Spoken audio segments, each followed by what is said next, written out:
Que puis-je donc découvrir en regardant à Christ, si ce n'est une entière consécration à Dieu? Cette entière consécration était la racine même de la vie de Christ. Il vint dans le monde comme un envoyé de Dieu. Et le seul but de sa vie ici-bas fut d'accomplir la volonté de Dieu. Il dépendait de Dieu entièrement et il parlait de la part de Dieu. Et il accomplissait les œuvres que Dieu lui donnait à accomplir. Le Fils ne fait rien de lui-même, disait-il. Il vécut et mourut pour l'honneur de Dieu, pour le royaume de Dieu, pour accomplir la volonté de Dieu. Il était en communion constante avec Dieu. Alors que beaucoup de chrétiens, la religion est un devoir, un fardeau, une contrainte dont ils sont heureux de s'affranchir de temps à autre. Mais Dieu était la joie de Christ. Il était pour lui la source des eaux vives, et c'était son plaisir et sa force de vivre en Dieu et pour Dieu. La volonté de Dieu était sa nourriture. Dieu s'approche de chacun de ceux qui ont fait vœu de se consacrer à lui entièrement et qui lui disent « Seigneur, tu sais que j'ai fait ce vœu dans la faiblesse et en tremblant, mais que je l'ai fait avec droiture et de tout cœur.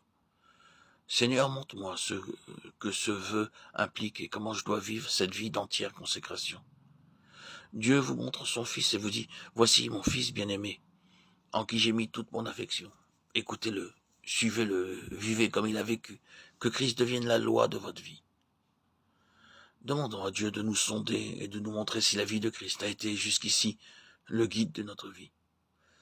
Pouvons nous dire en toute sincérité, c'est là mon plus cher désir, c'est là ce que je demande à Dieu de m'accorder. Je voudrais vivre comme Christ a vécu. Cette idée paraît à première vue presque présomptueuse. Et cependant Christ a dit, aimez-vous les uns les autres comme je vous ai aimé. Et si vous gardez mes commandements, vous demeurez dans mon amour, de même que j'ai gardé les commandements de mon Père et que je demeure dans son amour. Jean 15, 12 et 10. Et l'apôtre Paul disait, ayez en vous les sentiments qui étaient en Jésus-Christ. Philippiens 2, 6. L'amour de Jésus-Christ, les sentiments qui étaient en Jésus-Christ doivent être en moi. Il y a bien des personnes qui désirent obtenir la vie éternelle et aller au ciel, mais qui ne désirent pas vivre sur la terre la vie que Christ a vécue. Et bien des croyants ont écrit qu'il était impossible de vivre comme Christ a vécu, qu'on ne pouvait prétendre à cela.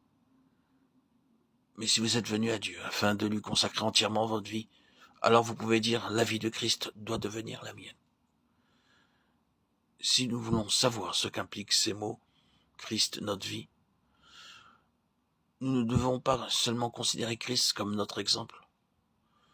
Nous devons considérer Christ livré pour nous comme victime expiatoire.